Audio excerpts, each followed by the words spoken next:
In the last live tutorial I did, we, the students and I, derived the equations for special relativity.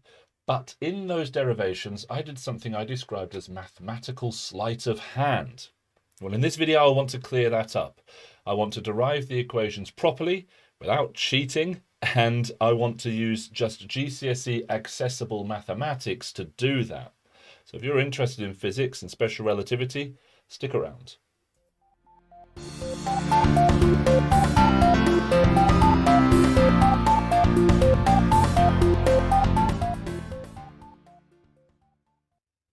So I'll start by describing the problem that we had during the last tutorial session.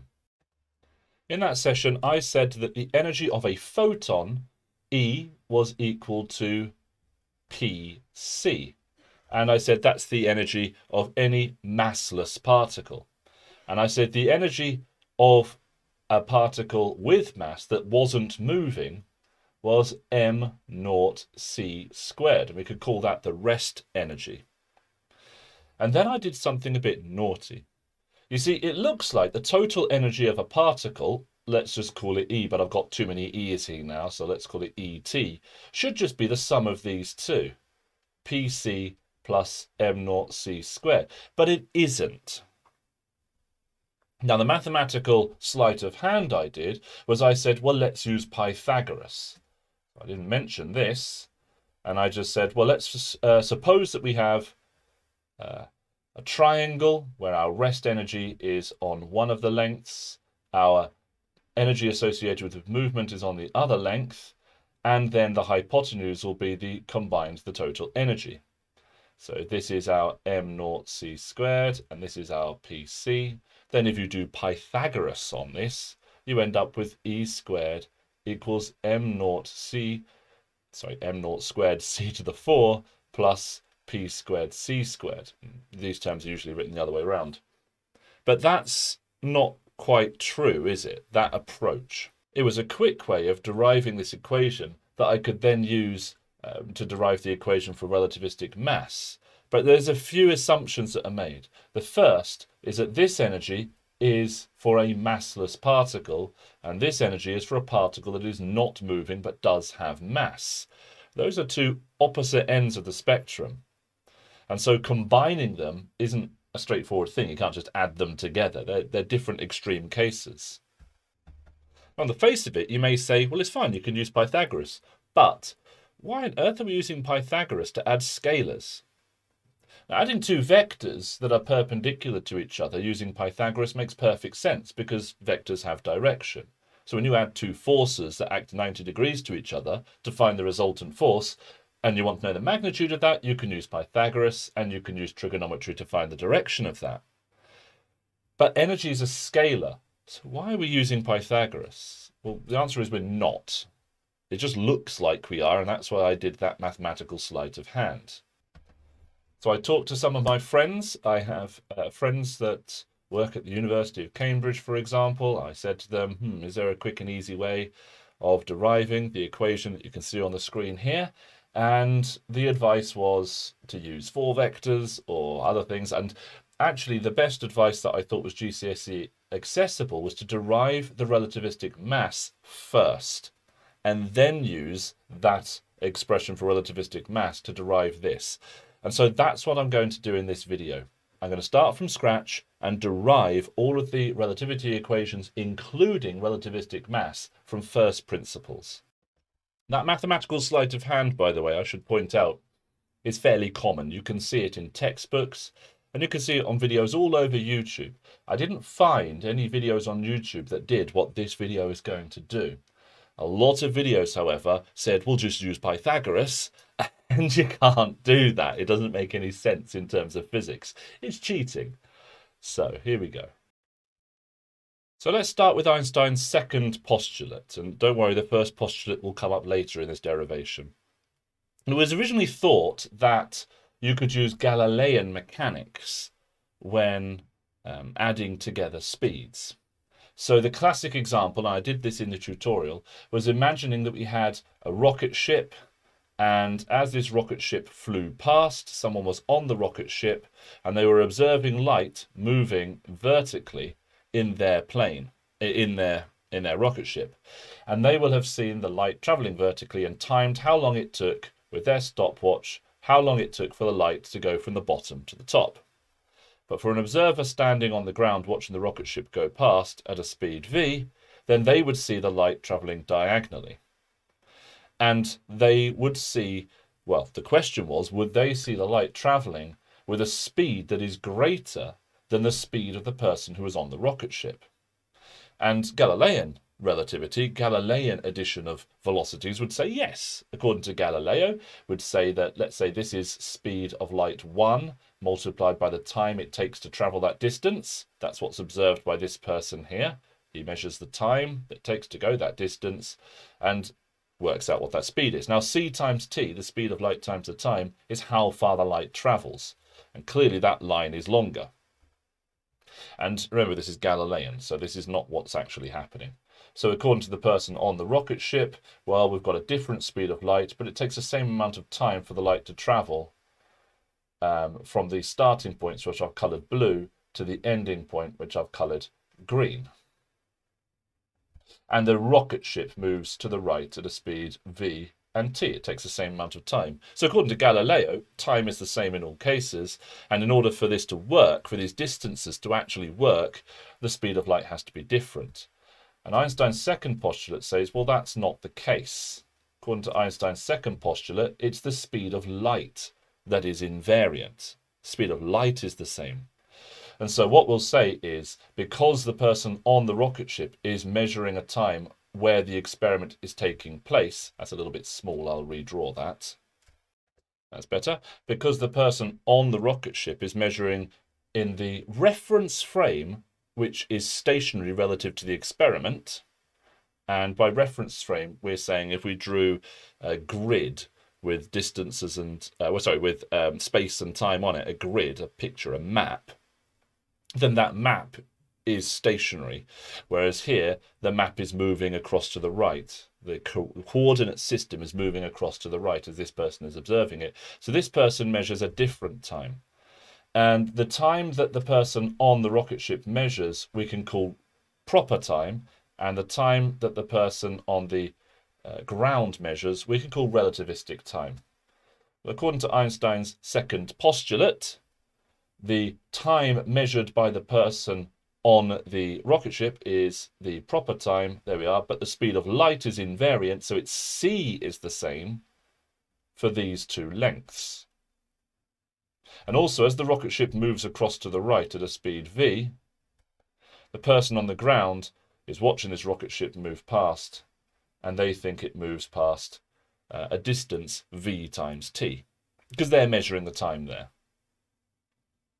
So then with that, we can do Pythagoras. So we can say c squared t squared is going to equal v squared t squared plus c squared t0 squared. We just do Pythagoras on it. Now in this video, I want to go through each of the steps very carefully so you can follow them.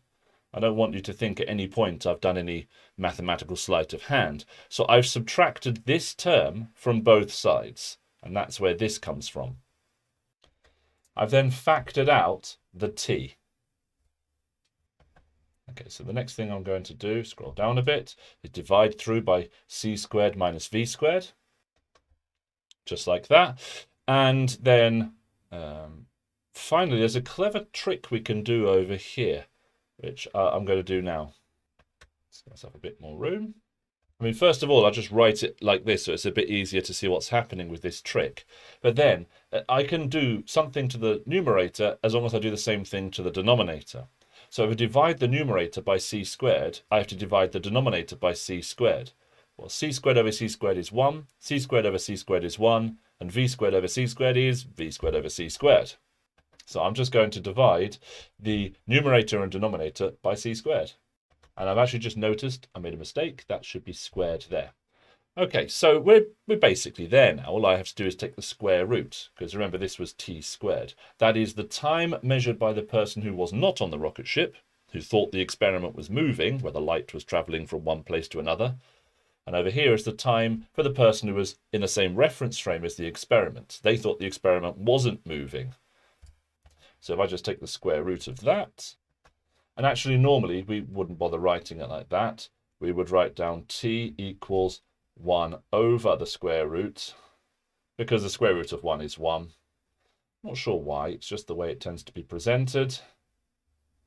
And actually we can make this even easier because we can define this messy term here to be gamma. And you'll notice that as v gets bigger, this term gets bigger. And that's because we've got 1 minus v squared over c squared. So if v squared was very small, v squared over c squared is going to be very small. 1 minus a very small number, very small, is just 1. Square root of 1 is 1, 1 over 1 is 1, and the time measured in the two different reference frames are pretty much the same. Alternatively, if v is very big, let's say v gets close to c, then v squared over c squared gets closer to 1. 1 minus a number that's nearly 1 is nearly 0. The square root of nearly 0 is very low indeed. 1 over a very small number is a very big number. And so this thing here gets bigger and bigger as v gets bigger. If v equaled c, it would break this. We would end up with 1 minus 1, which is 0. Square root of 0 is 0. 1 over 0 is undefined. So it would break this. This is an asymptotic relationship. And we can write it with a little bit less ink like this, where gamma is equal to 1 over the square root of 1 minus v squared over c squared. The gamma factor, also known as the Lorentz factor. And we're going to be using gamma a lot today. Now, those are the first two important equations, so I'm going to draw some squares around them. The one on the left we call time dilation. It tells you that because gamma has to be 1 or bigger than 1, that if you observe the experiment moving, then the times, that the durations in that experiment are longer than the durations in the experiment in the reference frame where it's not moving. And the example I often give is if the person on the rocket ship says the word hello, then the person who's observing it on the ground thinks that the person on the rocket ship is talking in slow motion. Hello.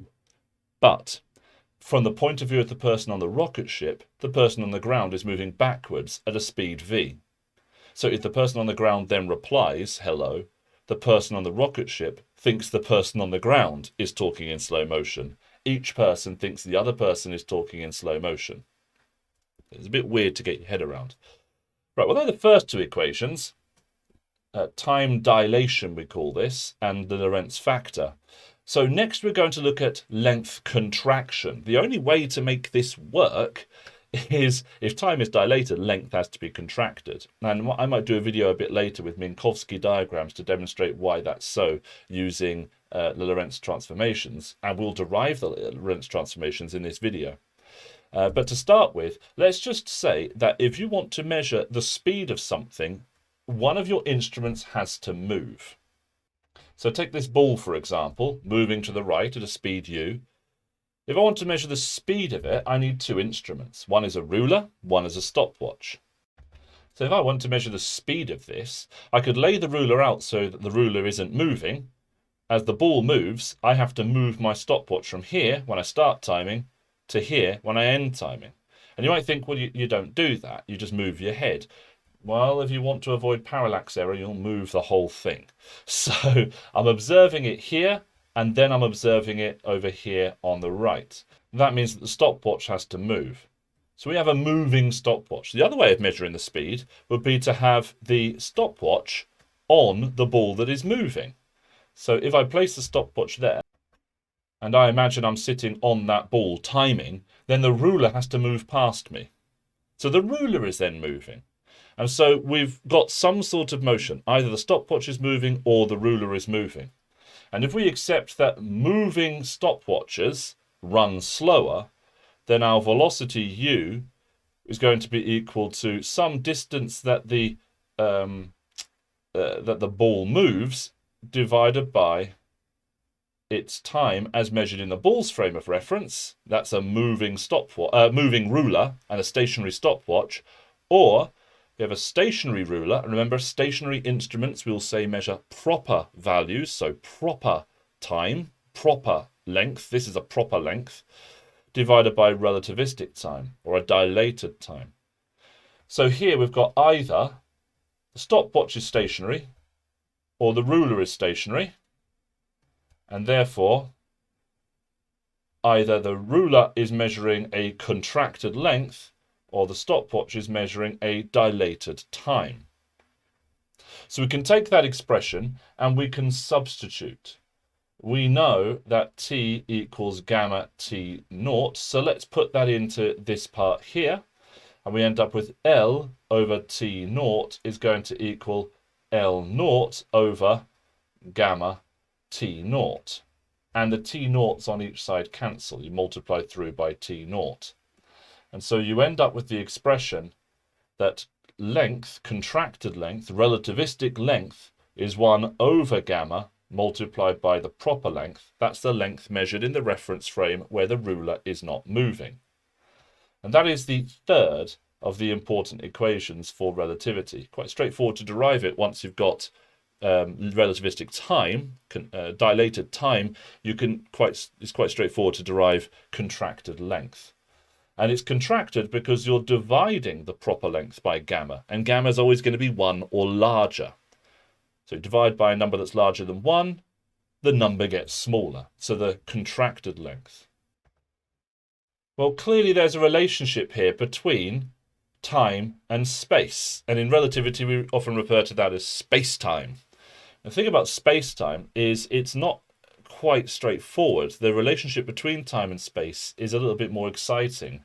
They are not completely independent variables. They're not independent, I dare to say dimensions, let's say. They're not independent dimensions in the same way as they are in Newtonian physics.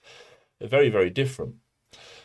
So in order to derive the third equation that does come up in A-level physics, which is relativistic mass, there are a few things we need to do first. First of all, we need to figure out the relationship between space and time, a coordinate transformation called Lorentz transformations. Next, we need to figure out how to add speeds properly. We can do it using Galilean relativity, and it works in most cases, but it doesn't work if we are looking at things traveling very quickly. So we need to find a relativistic way of adding speeds. Then finally, we need to use the first postulate of Einstein's first postulate of special relativity, which is that interactions, or the physics of interactions, take the same form in all inertial reference frames.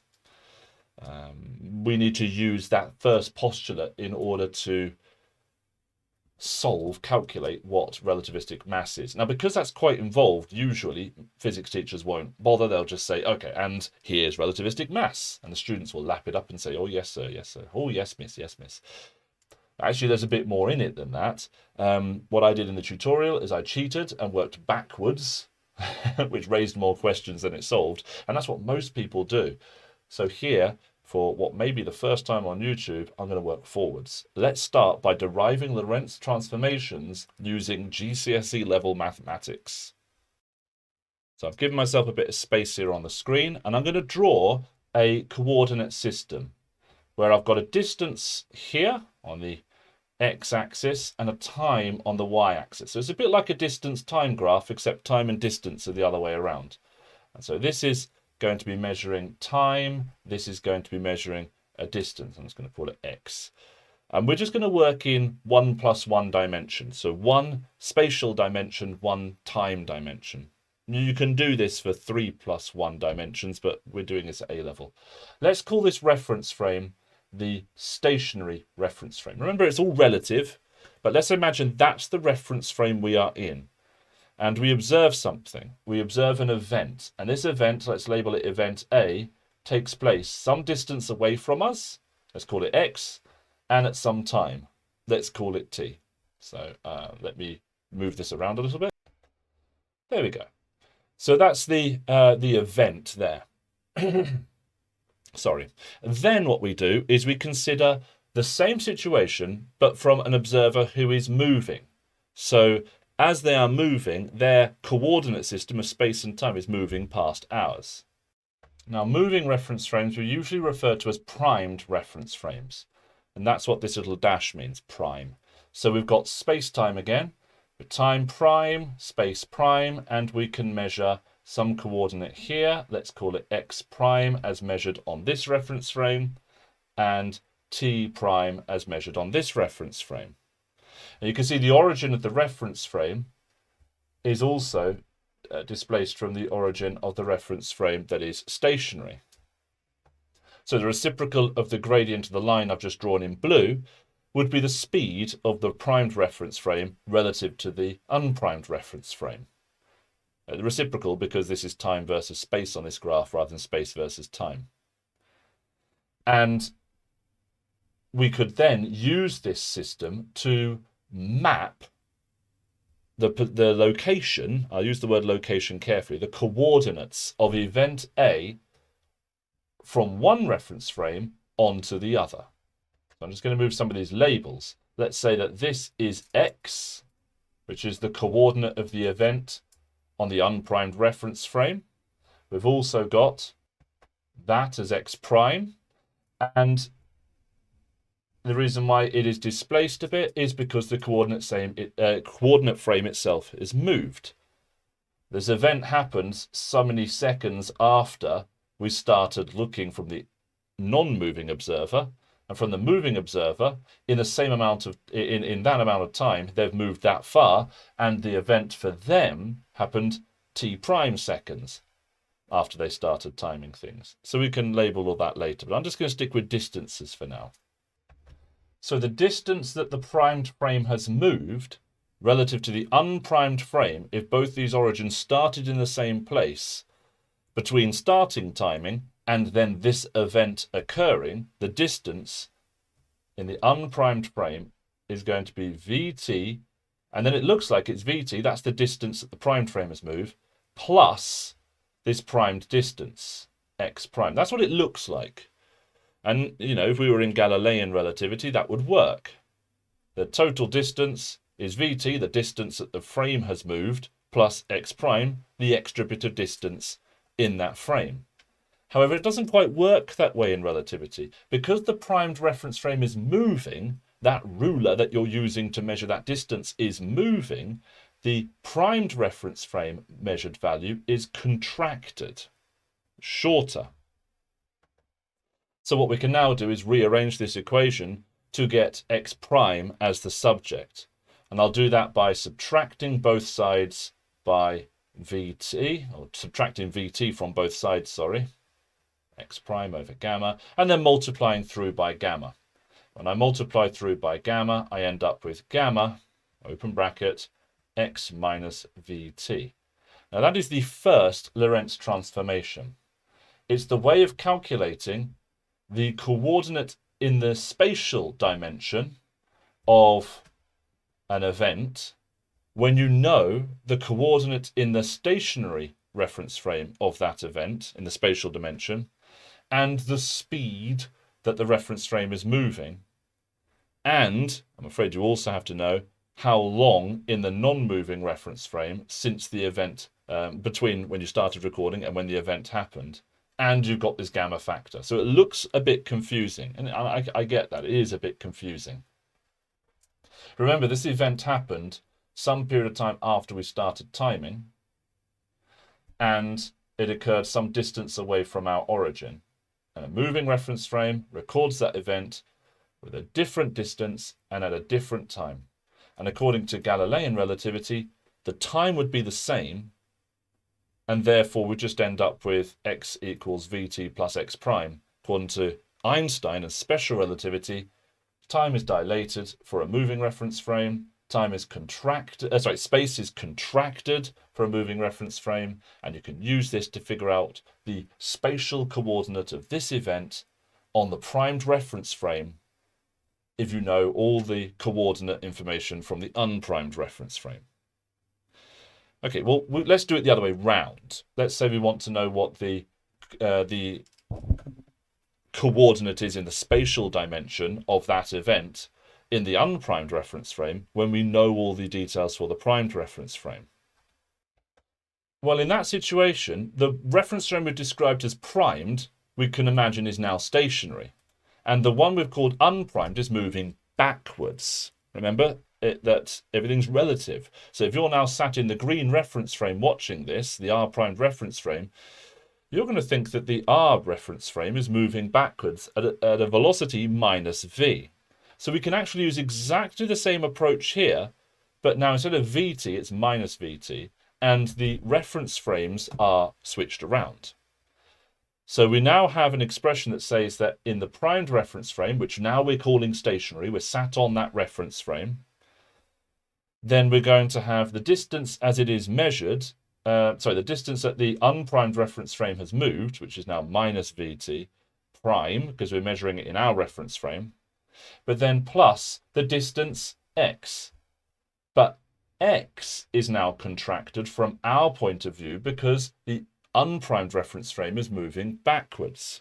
There's no such thing as absolute motion. So if we're sat on the primed reference frame, we are stationary. The unprimed reference frame is moving backwards. But the rest of the picture is the same. We just have to be careful which length is contracted. And in this case, it's the unprimed length that's contracted because the unprimed length is moving relative to us because we are sat on the primed reference frame. Now, I really hope that's clear enough. Now we can just do maths, as I describe it, do some algebra. Let's add vt prime to both sides. Vt prime, and that equals x over gamma, and then multiply through by gamma. And when you do that, you get x equals gamma, open bracket, x prime plus vt prime. And there we are. We can now transform in either direction the spatial coordinate, the spatial address of an event when we know the information from the other reference frame. This is what we mean by transformation, coordinate transformation. We can transform from an unprimed to a primed, or from a primed to an unprimed. Now, of course, I've been focusing on coordinate transformations in the spatial dimension. What about the temporal dimension? Well, what we're going to do is substitute x prime into x. So we're just going to take this first equation, substitute it into the next equation. And by the way, the second one we'll do for temporal dimension Lorentz transformation is just substituting it in the other direction. But let's just start with that. We've got x prime. Let's substitute that into our x. Now, by doing that, we do end up with an expression with t and t prime in it, which is good. That's what we want. We've got just x and x in it, which is good. So all we really have to do now is tidy this up. Now, I'm going to do a step here that may seem a little bit pointless, but it does mean I can see a bit more clearly what's going on. I'm just going to divide through by gamma. As I say, it makes it easier for me as a simple man to see what's going on with the algebra. So here we're deriving an expression for t prime to calculate what the temporal coordinate of an event is in the primed reference frame when you have all the information from the unprimed reference frame. So we need to get the vt prime to the other side. And the way I can do that is by subtracting this mess here. So let me do that. Just like that. So this part here has been subtracted from both sides. Then I can look at this mess and I can think, well, how about I divide through by v? So I've just got my t prime. Remember, that's what I wanted as the subject, t prime. So let's divide through by v. And next, what I'm going to do is factor out gamma. It's a bit of an odd step, this, because you might think, well, how can you factor it out? If I put gamma outside one big bracket and put all of this in the bracket, then we're going to end up with a gamma squared, but that's okay. We'll just end up with that expression there. Now, we know what gamma squared equals because we know what gamma equals. Gamma squared would just be the square of gamma. Gamma was the 1 over the square root of 1 minus v squared over c squared. So this is just that. Again, you can scroll back up and you can find the expression for gamma up here. So if we square that, we just end up with what I've got down here. We can now substitute gamma squared into this expression here, which I'll do now. Now, it's worth taking a few moments, especially if you are a GCSE student or an early A-level student, maybe you're not so confident with your algebra, just to check you understand what I've done there. X divided by V and also divided by gamma squared, and gamma squared is 1 over all this. That's the same as multiplying X by the reciprocal of this. And the reciprocal of this is 1 minus V squared over C squared. So that's why you end up with that term there. Now, we're not done yet. We're still doing some algebra. We can see this fraction here can be split. So we've got x over v, or minus x over v. And then we've got sort of minus vt over v. Well, the v's there would cancel. So you can tidy this up like this. And again, if you're not happy with that step, then pause the video, take a bit of time, make sure you understand how that's happened. Now we've also got this mess here. What I could do, I could multiply this out if I wanted to, and then see if any of the v's cancel. So that's what I'm going to do next. Let's just pause this. And you may have spotted already that here's a fraction with an x over v on it, and there's a minus x over v. So we can split this fraction like that. And, you know, I've done something here. I've got x multiplied by v squared divided by c squared, and then divided by v, which can be written like this. That's how algebra works. And then we can do a few things. We can cancel this with this, and we can cancel one of these v's. And so we end up with this, which, to be honest with you, we would usually write the other way around. Probably write gamma, open bracket, t minus xv over c squared. But there we have it. That is the Lorentz transformation to calculate what the time is, the time coordinate of an event in the primed reference frame when you know the information in the unprimed reference frame. It's all there. So then we just do the substitution the other way around, substituting all the way back here, now substituting x into the first equation. Last time we substituted x prime into the x equation. Now we're going to substitute x into the x prime equation to see what we get.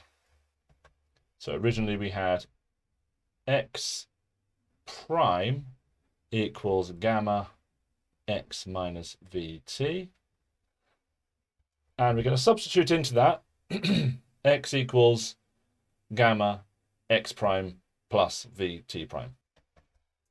And when we do that, we get this here. You know, just in case you're not following it, this is this. The rest of it's all exactly the same.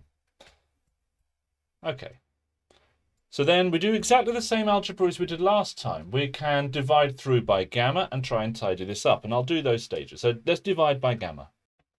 And this time we want t as the subject. So we are going to add vt to both sides and subtract x prime over gamma from both sides. And then we're going to divide through by v. So, I mean, so far you can see all the maths we've done is GCSE accessible. There's nothing here that was too complicated. It feels like it because there's a lot of letters on there with primes and Greek letters and all sorts. But the algebra is just the same rules you learnt for your GCSE. So what we're going to do next, we're going to factor out this gamma. To be careful because my gammas are looking suspiciously similar to my v's at the moment, so I need to work on my handwriting. So let's factor out that gamma, just as we did last time. And let's do that. Remember, we've done that little trick where because we've factored out gamma, this thing here becomes 1 over gamma squared. If you multiplied this bracket out, you'd get back to this bracket, so it does check out. And remember that gamma squared was just 1 over the square root. No, it wasn't the square root, that's the point. 1 over 1 minus v squared over c squared. So we can then substitute that into there.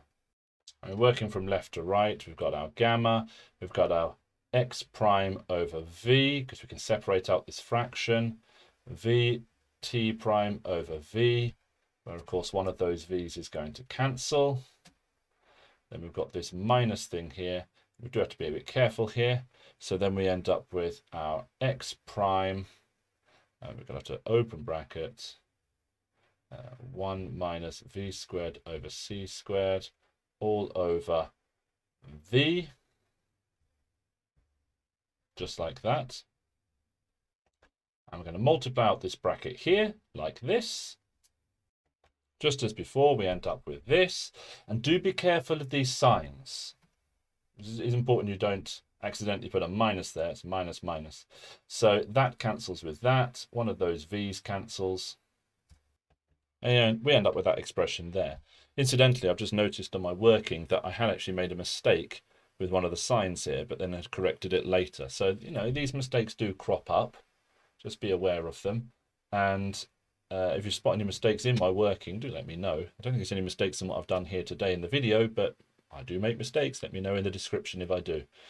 So there we have the Lorentz transformation to calculate the time in the unprimed reference frame when we know the various coordinates in the primed reference frame. And that is the final of the Lorentz transformation equations that we need. I'm just going to write all four of those in one place.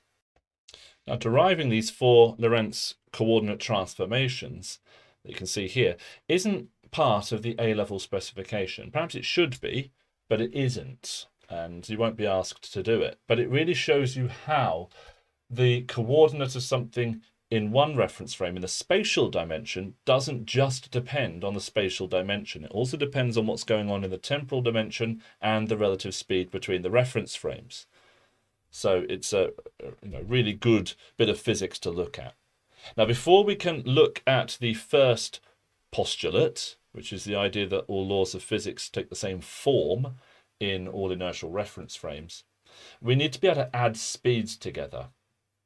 We can add distances together now. We know how to do that. We can convert from one reference frame to another. But adding speeds together, we need to do if we are going to look at momentum conservation in collisions. So let's start. That's our favorite equation for speed, distance over a time. And you may say, well, you said that you can't measure the distance and the time in the same reference frame. Well, maybe not, but that doesn't mean that they can't have a distance and time in the same reference frame, just because you can't measure it that way. So this is a speed that I'm now writing in the primed reference frame.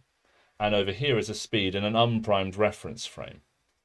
So what I'm going to do is I'm going to start with this primed one, speed primed, and I'm just going to substitute the unprimed coordinates into here. So instead of x prime, I'm going to write this mess here, and instead of t prime, I'm going to write this mess here.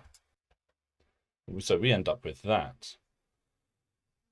Now, obviously, the gammas can cancel. We can get rid of those. Maybe I'll just write this next to it so it's got no gammas in it. And then we can see what x is in terms of u and t. And we can substitute that into this equation. So x is equal to u times t. That's the equation on the left over here. And then we've also got minus v times t. All of that is divided by, and we're dividing that by t minus, we've got v here, but then we've got an x, which we've just said was u times t. So let's put that in as well. And divide that by c squared. And can you see we've got time, time, time, time. So if we divide the top and bottom of this fraction by time, the denominator and the numerator, that cancels, that cancels, that cancels, that cancels. And so what we'll be ending up with, maybe just enough room on the side of the screen to write this, is u minus v divided by 1, t divided by t is t, so 1 minus, and then vu or uv, doesn't matter which order I put those in, divided by c squared. So you can see I've got rid of all the lengths and times, and now all I've got is speeds. And that's what I wanted. I want to be able to add speeds together, but I need to take into account the fact that length and time is contracted and dilated, and that length and time relate to each other through these transformations. Well, by doing this, that's what I'm doing. I've used these expressions, basic expressions for speed, but then substituted in the Lorentz transformation. So I've dealt with the fact that we're in relativistic physics, not just classical physics, And then I've done some clever maths to get rid of the references to time and space. So now all I need to do is get u as the subject. I want to know what u is. Going back up to this example, it was a long time ago with the reference frames. If I want to add two speeds together, I've got the speed of the reference frame plus the speed that this event is moving at. So it's traveled a distance in a certain amount of time. Let's imagine that this event started at the origin and moved away from the origin. So there's some speed for this thing. Then I want to find out what that speed is.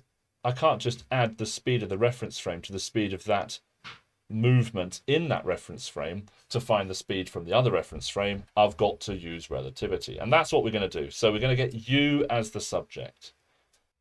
Let's start by multiplying both sides by the denominator. So we've got u prime 1 minus vu over c squared is going to equal u plus v. That's the first stage. Then we can multiply out this bracket like that. And of course, I've just noticed that I put plus there and it should have been minus. There we go. Yeah, then I want to tidy it up. I want to get all the u's to one side and get that u prime to the other side. So let's do that. And what I could do, I could subtract u from both sides. And I can subtract u prime from both sides. I'm going to get a lot of minuses here, but I can multiply through by -1 a bit later. So if you look, I end up with this here, which is just nonsense. So if I multiply through by -1, all of these become pluses, and I don't have to bother writing the first plus or the second plus. Oops, but I do have to write that v. Whoops, there we go. And now on the left-hand side, I can factor out the u. Remember, I want u as the subject. And I end up with that. And then if I divide through by this mess here. And so what you can see is if the speeds are very low, if v is very low or u prime is very low, this term is very small. 1 plus this term is basically 1. And we end up with the Galilean addition of velocities. The velocity of the reference frame plus the velocity of the thing moving in the reference frame is equal to the velocity of the thing measured in the other reference frame. The example for this might be if you've got a train like this, someone's walking on the train. It's a classic example. The person's moving with a speed u prime as measured in that reference frame, but the reference frame itself is moving at a speed v. So how fast does it move from the person on the does the person on the train move from the point of view of the person on the platform? Well, they think that that person's moving at a speed of u, which would be v plus u prime. Well, that's Galilean addition of velocities, Galilean relativity. But over here, we've got this extra term to take into account time dilation, length contraction. I mean, it's such an important equation. I'm going to draw a box around this. Addition of velocities in special relativity is going to be needed for the next step, which is looking at that first postulate. And we're going to use the first postulate, the idea that laws of physics take the same form in all inertial reference frames, to derive the expression for relativistic mass. So let's consider two reference frames. Let's start with the primed reference frame. So that's a reference frame that we're going to describe as moving. But imagine we're in that reference frame. So from our point of view at the moment, it's not moving, it's stationary. And we watch an experiment where two masses, which are the same, and I'm going to put a prime here because we're in the moving reference frame. So they look like they're the same masses. One of those masses is moving to the right at a certain speed, and let's call it u prime because we're in the prime reference frame. And so let's say that's a velocity. So the velocity of the mass on the right is going to be minus u prime. And after the collision, let's say they stick together and they stop moving. So because they stop moving, we can say that the momentum before, which was m prime u prime, plus negative, so let's put minus m prime u prime, that's the momentum before, that's going to equal 0. The momentum afterwards, it stops. Now this reference frame itself is moving at a speed v, in the unprimed reference frame. So the unprimed reference frame thinks that all of this is moving to the right. So from the unprimed reference frame, the combined particles are going to be moving at a speed of v. But from the primed reference frame, they're going to be stationary. So let's look at the unprimed reference frame now. From the unprimed reference frame, we've got this mass over here. Let's call it M1. Moving to the right. Let's call it moving to the right to U1. And it collides with this thing here. Let's call this M2, moving at a velocity U2. Now, I've drawn the arrow to the left. The arrow could be to the right. If the arrow's to the right, and they can still collide if U1 is bigger than U2. So the fact it's to the left doesn't mean that this is minus. That velocity could be positive or negative. It doesn't really matter. This is the standard sort of the standard momentum conservation. So if you prefer, if you're uncomfortable with that diagram because it looks a bit messy, we'll just have a smaller arrow to the right and call that U2. It doesn't matter. We know that after the collision, they stick together and they move at a velocity v. That's what we said. That's what it looks like from the unprimed reference frame. And so our expression for conservation of momentum is m1u1 plus m2u2. So the momentum before is going to equal the momentum afterwards. But now that momentum afterwards isn't zero because it's not stationary from our perspective. It's going to be the combined masses moving away at the same speed as the primed reference frame is moving, v.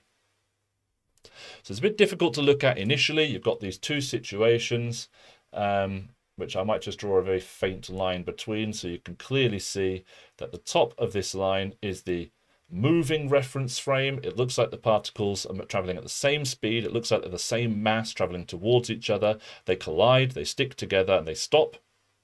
But for the person watching this on an experiment, maybe it's a train moving at speed v, they're watching it. When the particles stick together, they're moving at a speed v. And the two particles are not traveling at the same speed when they travel towards each other. And so you can see I'm already supposing something here by having two different masses here. Something funny is going to go on with the masses. Now at this point, someone's going to get into the comment section down here, and they're going to comment and say, but sir, there's no such thing as relativistic mass. There is only rest mass. Relativistic mass is an illusion.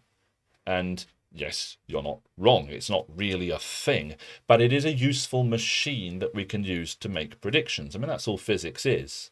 An engine that you put numbers that you measure into this engine, turn a handle, and out pops numbers that you expect to measure in the future. And if the numbers you expect to measure in the future match the numbers you actually measure in the future, then you say it's a pretty good model. It's a pretty good machine. Relativistic mass is one of those machines. And you can get into the philosophy of it, and you can get into whether or not there is such a thing as relativistic mass. But we really don't need to, especially not at A-level physics. We can take relativistic mass as real as any other mass and use it as a mechanism to make predictions, to build our model of special relativity, which is a very, very successful model indeed, whether or not relativistic mass is real. So now, what we're going to do is our conservation of momentum stuff. Here's our equation. So the question would be, what is U1? Well, U1, I can tell you what it is not. I'll write this down because it's so important. U1 is not equal to, I'll write this, not equal to the primed U plus V. That is not what it is. And similarly, U2 is not equal to V minus the primed U, which is what it would look like using Galilean transformations. Well, it's not the case, because when we add velocities, the velocity u prime plus the velocity v of the reference frame moving, we don't just add them together. That doesn't work that way. We have to add them together like this. So what is u1 then? u1 isn't just this. u1 is in fact, and let's write this in, u prime plus v, but then divided by that factor. That factor was 1 plus u prime v over c squared. Now, for simplicity's sake, so I don't have to keep writing it, I'm going to say that this symbol here, xi, I'm going to say is equal to u prime v over c squared. That way I don't have to keep writing that. That's for convenience. So for convenience. Right, so that's what we're going to use. So let me write that equation again then. Okay, so for convenience, we've got this expression here, and we can do exactly the same thing for u2. With u2, it's traveling in the opposite direction, so we're going to have v, the velocity of the reference frame, moving to the right, but minus u prime. Well, it's not just minus u prime. What we're going to use this addition, but instead of u prime, we're going to substitute minus u prime in, because it's in the opposite direction. So we use this expression here, but with minus u prime instead of plus u prime.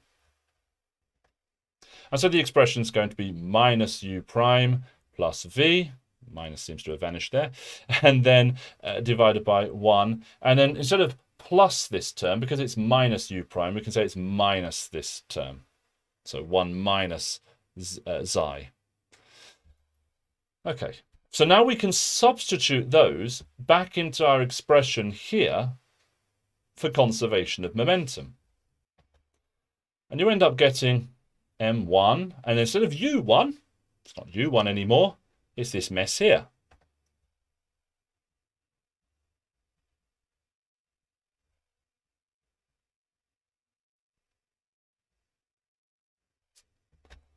And then that is going to be added to m2, and it's not u2 anymore, it's this mess here. And that's going to equal, well, just as we had before, m1 plus m2 v. Now what we can do is we can factor out the masses from here and separate them all out so that I can have an expression for m1 multiplied by something equals m2 multiplied by something. So that's what I'm going to do next. Starting like that, just multiplying that bracket out. And then I'm going to subtract this term from both sides and subtract this term from both sides. Like that. Then we can factor out the masses. So what follows now is going to be a bit of mathematical grunt work to tidy this up. And I will go through it in the different steps, because I think it's important you can follow this through. I can't stand videos where people will they'll say, oh, we've got this and therefore this, and you'll think, well, what are the steps in between? No, I'll show you the steps in between, or one way of doing the steps in between. So first of all, we want to get this v over a common denominator. So we multiply v by this, so we can divide that by that as well. And you can see mathematically that works very well. So what we could then do is put them over the same common denominator. We'll do the same thing to the right-hand side, like that. And you do have to be very careful with these signs. You don't want to mess up here. I think I messed up at one point in my working. So now what we can do is put them over the same common denominator. That's when you've got to be very careful of this minus here. So that's what the left-hand side equals, and the right-hand side will be just like that.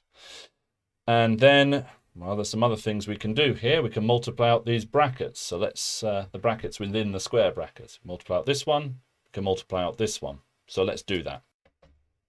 Just like that. And we can cancel some v's. So we've got a v here that's plus and a v here that's minus. We've got a v here that's plus and a v here that's minus. We can cancel those out. What you'll also notice is we now have a u minus v xi, and here we've got a u prime minus v xi, and here we've got a u prime minus v xi. So we can actually divide by both sides u prime minus v xi, because it's the same on both sides. And so our expression becomes much, much, much more simple. Okay. And a good way of writing this might be the quotient of the masses. So m1 divided by m2 is going to be equal to 1 plus xi over 1 minus xi. Now we will come back to that expression later. Right now we need to figure out what to do with this xi that we've got on the right-hand side over here. So we will come back to this expression in a moment. Because what we're going to do in the next page of working is derive an expression for xi, 1 plus xi over 1 minus xi. And we're going to do that by starting again from the expression that we had near the beginning of this part about adding velocities. So u1 was u prime plus v divided by 1 plus xi. And that means that if we square everything, we end up with u1 squared is equal to u prime plus v all squared divided by 1 plus xi, squared. Why would I do that? Well, because, now we're going to take that expression and we're going to subtract. It seems odd I'm doing this, but just trust me, let's go with this. Let's subtract c squared from both sides. So u prime plus v squared, and then 1 plus xi squared minus c squared. It seems like a really odd step, but as I say, just trust me, just hear me out. Now that c squared term on the right, we can multiply it by 1 plus xi all squared, as long as we divide it by 1 plus xi all squared as well, meaning we have a common denominator. We've done that a few times, so we're getting used to doing that sort of little mathematical trick. So we have this expression here over 1 plus xi all squared, but then we're going to subtract c squared multiplied by 1 plus xi squared divided by 1 plus xi squared. And that way we've got a common, brackets on there, and that way we've got a common denominator. I don't know if anyone spotted the mistake I made, but right here is a square that should be outside the brackets. You can see that from the term just above. Okay, so we've now got that. We can multiply out these brackets and really multiply out all of these brackets to get one long expression. So let us start by multiplying out this bracket on the left. We get u prime squared, and then we're going to end up with 2 lots of u prime v, and then we're going to end up with a v squared. And that's the standard way of multiplying out a bracket. So hopefully you're okay with that. And then we're going to multiply out the bracket over here. So this is going to be minus c squared. And then we're going to get 1 squared is 1 plus, we're going to get 2 lots of epsilon, not epsilon, sorry, 2 lots of z, 2 lots of xi. And then we're going to get minus, no, we're going to have plus xi squared. Just like that. And then we can multiply all of that by c. Let's just put this over that common denominator. So let's now multiply that part bracket by c. You end up with u prime squared plus 2u prime v. I'll write it without talking. And there we go. We end up with that expression there. Which is a huge mess. But remember what we'd said before. We had said that xi was u prime v over c squared. Well, what that means is that xi c squared is equal to u prime v, which means we can cancel any u prime v's with any xi c squared. We've got 2 u prime v's here, and we've got 2 c squared xi's here. So they actually cancel. And the expression becomes a little bit simpler. It just ends up looking like that. And again, for convenience, I don't like this mess on the top. So I'm going to set this mess at the top to equal zeta. And we're going to say, therefore, zeta 1 plus xi all squared. Just like that. It just makes it a bit easier to see what's going on. Now, we got to that by using this expression here. u1 is equal to this. I'm going to do the same thing now for u2. I'm going to figure out what u2 is in terms of this mess called xi. And now we've got zeta as well. So let's do that. So there was the expression that we're using. That was the u2 in terms of the velocity of the reference frame and subtracting the velocity of the particle in that moving reference frame, but with this relativistic term there to take account of Lorentz transformations. So because of that, we can square everything. Actually, we're going to use the same method we did last time. So we're just going to square everything, just like that. Then we're going to subtract c from both sides. Actually, we'll subtract c squared from both sides, just like we did last time. And we get that. And then just like last time, we'll make sure this c squared is divided by 1 minus epsilon. Did say epsilon again. 1 minus xi all squared by multiplying it also by 1 minus xi all squared. So it's got a common denominator. So we'll do that. And we end up with that expression there. Just as we did last time. So there's no tricks here. This is the same thing we did last time.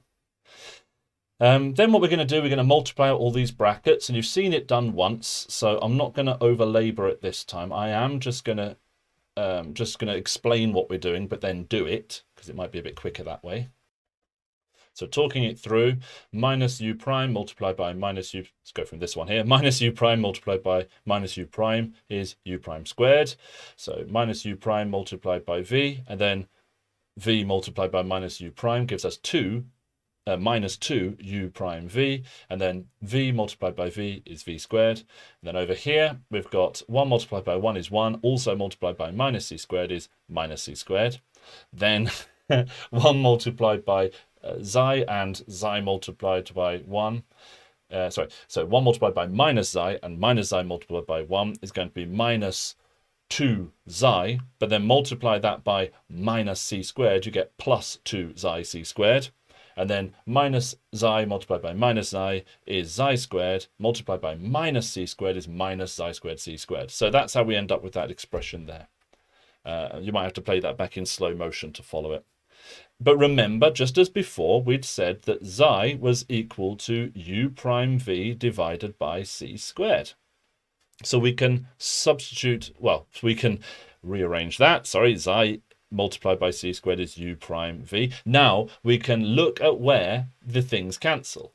So up here on the top, we've got 2 lots of xi c squared, and we've got 2 lots of minus 2 lots of u prime v. So they cancel. They're the same thing, and if we're adding 2 here and minusing 2 here, they cancel each other out. So the expression now becomes u2 squared minus c squared equals all of that mess there, once we've cancelled the things out. Now, does that look familiar? Well, let's just check. So we've got a u prime squared plus v squared. If we scroll up, u prime squared plus v squared, scroll back down, minus c squared, minus xi squared c squared. Scroll back up, minus c squared, minus xi squared c squared. So we set all this top part to equal zeta, and we can do exactly the same thing here. All of this is going to equal zeta over 1 minus xi squared. Well, it's very, very straightforward equation. So what happens if we do that first equation divided by the second equation? So we do, actually we'll do the second equation divided by the first equation. So we do this equation divided by the equation that we had before, which we've got all the way up here, this equation here. Well, we end up with that. It looks pretty messy, but of course you can see we've got the zeta here and the zeta there that cancel out. And over here we've got the denominator of a denominator. So this could be written as 1 plus xi squared divided by 1 minus xi squared. It could be written just like that. Well, if we square rooted this term here, we would end up with, scroll all the way back up, that thing that we left off with, the quotient of the masses. But we're not just going to jump straight to that. We're not just going to square root this. We're going to do a few steps first to see what the left-hand side would be when it's square rooted. And it's a bit messy. So what I'm going to do, I'm going to divide the denominator and the numerator of the left-hand side by c squared. So we're going to end up with this all divided by u1 squared minus c squared over c squared, which means that we can split that into u2 squared over c squared minus 1, all divided by u1 squared over c squared minus 1. That might start looking familiar now. In fact, if I multiply the top and bottom by minus 1, I can do that. As long as I do the same thing to the top as I do to the bottom, I end up with 1 minus this c squared, and that's over 1 minus u1 squared over c squared. And remember that that equals this 1 plus xi squared, all squared, over 1 plus xi, 1 minus xi, all squared. And the thing on the left looks a little bit like the Lorentz factor. Well, it would be if it was square rooted. That's exactly what we want to do. So let's square root the left-hand side, and we end up with square root of 1 minus v, not v, 1 minus c, one more time, 1 minus u squared over c squared divided by the square root of, need a lot of paper for this derivation, 1 minus u1 squared over c squared equals, and on the right hand side it's just going to be 1 plus xi over 1 minus xi, which we'd already said earlier on, all the way up here, was equal to m1 over m2. So let's put that in here, m1 over m2. Now if we gather together like subscripts, so all the things with a subscript 1 we'll put on one side, and all the things with a subscript 2 we put on the other side. So I'm just going to multiply through by m2 and multiply through by this denominator here. I end up with m2, the square root of 1 minus, that's right, 1 minus u2 squared over c squared is going to equal m1 multiplied by the square root of 1 minus u1 squared over c squared. And you can see you can do it. You can separate those subscripts. You can separate them out so that they're all on one side or the other side. So I guess if I had a u3 and an m3, they would go together, and a u4 and an m4, they would go together. And they all equal each other, which means that they are a constant. So as a more general equation, we could just write mass multiplied by 1 minus whatever the speed that mass is moving at squared, divided by the speed of light squared, all under the square root. That's equal to a constant.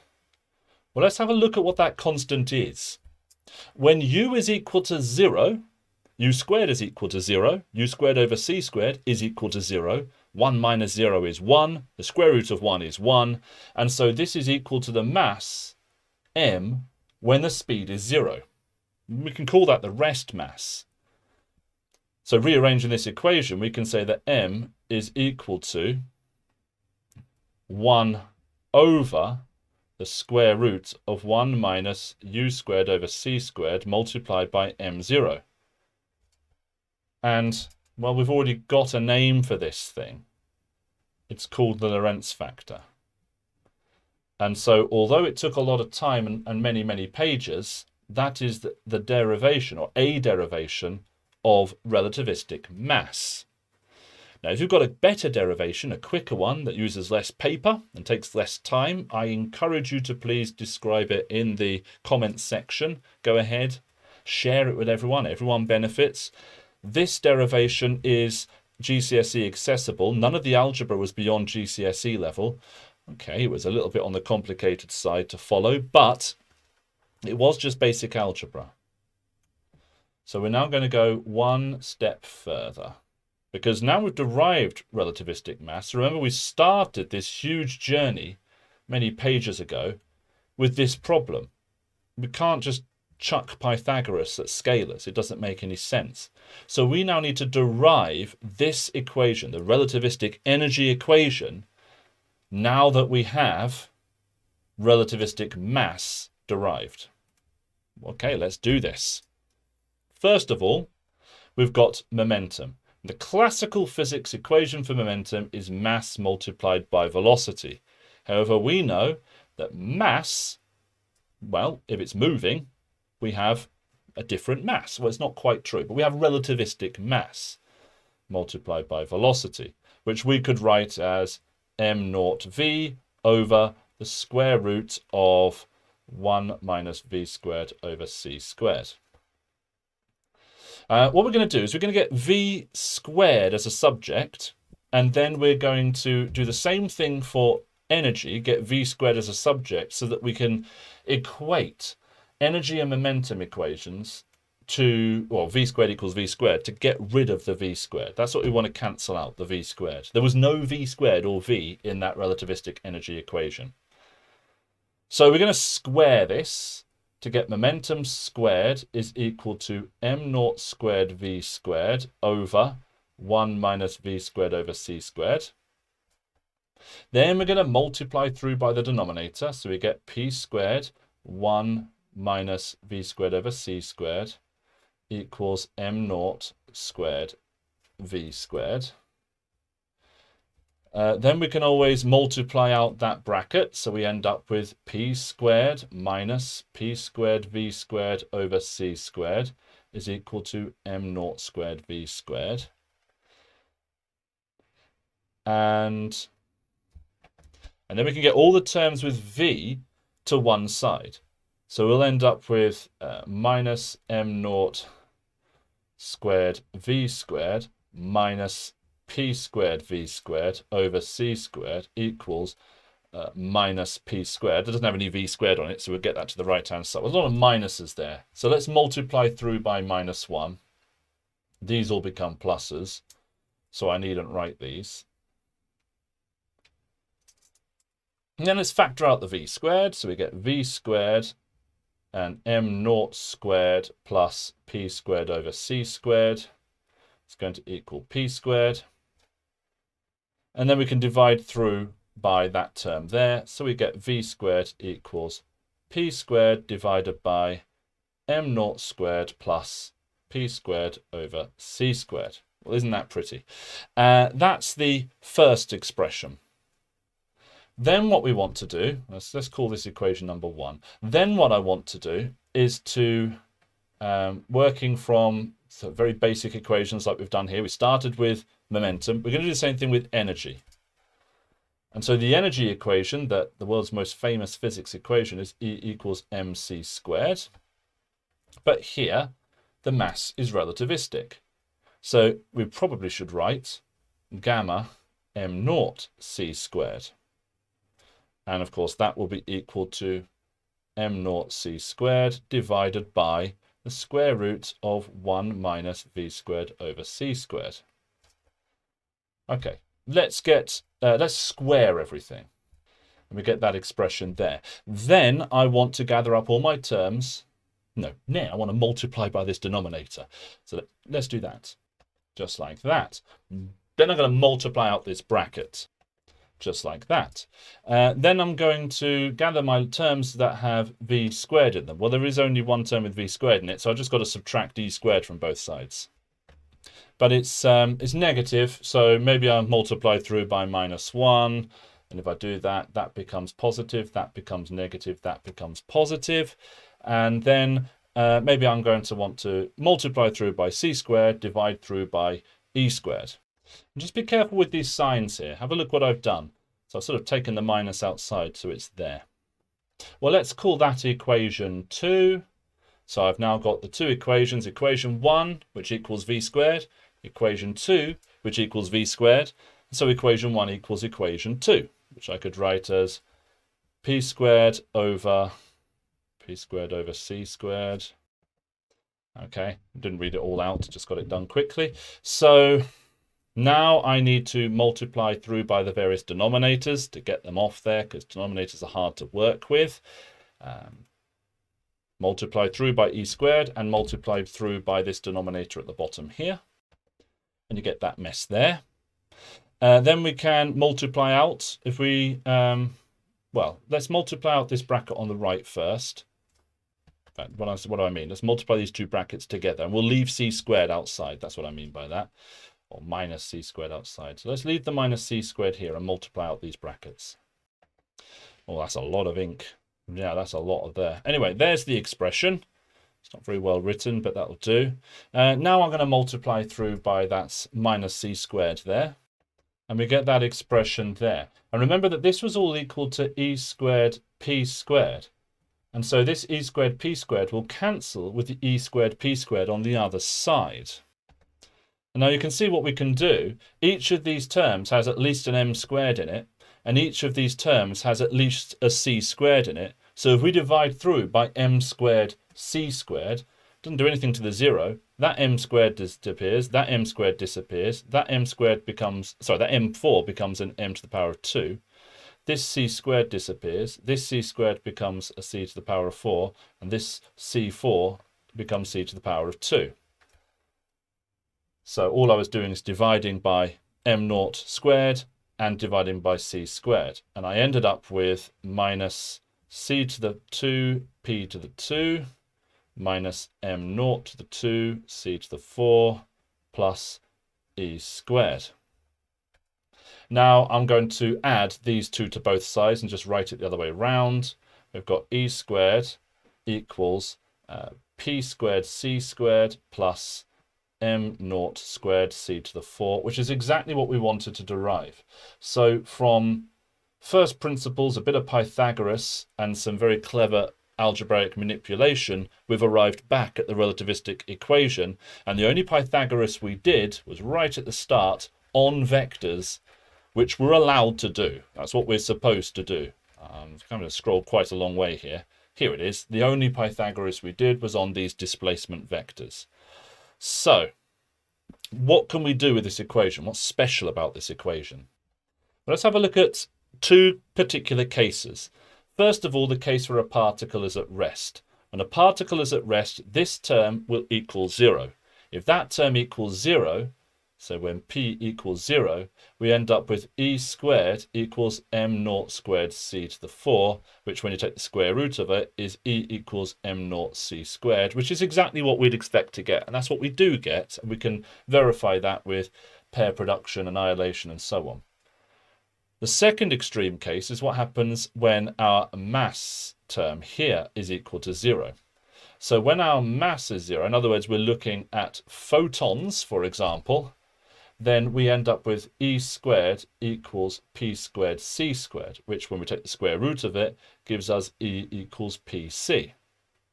Well, so what? Well, remember that for photons, you can experimentally verify that the photon energy is equal to hf. And you can do that using the photoelectric effect, for example. Well, hf is therefore equal to pc. So what we're saying is that if I rearrange this part of the equation, P is going to equal hf over c. Well, c over f is lambda, so that's the same as h over lambda. And can you see what's just fallen straight out? It's fallen out of that relativistic energy equation is the de Broglie hypothesis for matter waves. We've got this de Broglie wavelength, which is inversely proportional to the momentum of the particles. Particles with no mass, photons, but they still have momentum, and that falls straight out of the relativistic energy equation, which we derived from first principles. And that's pretty much everything that you might want to know about not quantum physics, about special relativity at A-level physics. You might want to know a little bit about Bertozzi's experiment, which verified kinetic energy and the relationship between kinetic energy and speed being slightly different to what it is in classical physics. But I'm going to save that for later because this video, wowza, this is a long video. But hopefully that clears things up and helps explain why in a live tutorial, rather than working through all of that, I simply used a rather horrible bit of sleight of hand right at the start. Thank you for watching. And if you found it helpful, blah, blah, blah, like and subscribe. You're not watching at this stage. If you are watching, leave a comment just to let me know you watched it to the end because it's a long video. Thank you.